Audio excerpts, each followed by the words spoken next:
Hello guys, আপনাদেরকে আজকে একটা সত্য কথা বলতে চাই। আমি কথাটা মন দিয়ে শুনবেন। দেখেন, এই যে এই গরিবের ঘরটা দেখেন। আজকে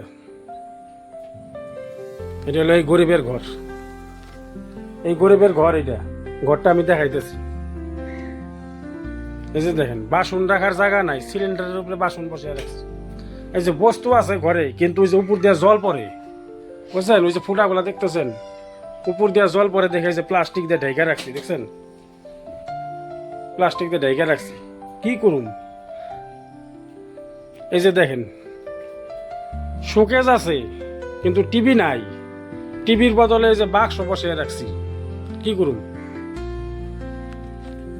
কিচ্ছু করার নাই। মানে যেটা বেতন পাই, সেই বেতনে ধরেন যে 10-11 হাজার টাকা বেতন পাই, সেই বেতনে চাল ডাল নিয়ে এসা, মেয়ে একটা আছে, মেয়েটারে পড়াশোনা করাইতে করাইতে শেষ। কিছু যে কিনুম, কিনার কোনো কিছু নাই, পয়সা বাঁচেই না। কেমনে কিনুম? এই যে দেখেন, জামা কাপড় কই রেখে দিছি। দেখেন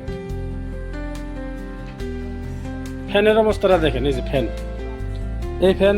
এই ফ্যানেই আমরা মানে হাওয়া বাতাস যেটুকু লাগার লাগে আর কি। এটা হলো ফ্যানের কন্ডিশন।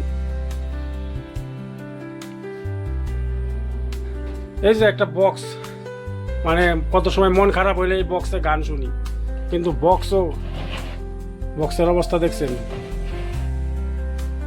মানে আমরা যে গরিব মানুষ না, গরিব মানুষ হিসাবে বক্স ওই গরিব মানুষের মতোই আর কি। কি করবেন? উপায় নাই কোনো। আর আমাকে গরিবের সহায় করার মতো আর পৃথিবীতে কে হেল্প করব, কে সহায় করব? তাই আমি আজকে মনের দুঃখে মানে আজকে ভিডিওটা বানাইছি। তো যদি আপনাকে ভালো লাগে, একটা সাবস্ক্রাইব করবেন আর একটা মানে লাইক দিবেন যদি ভালো লাগে।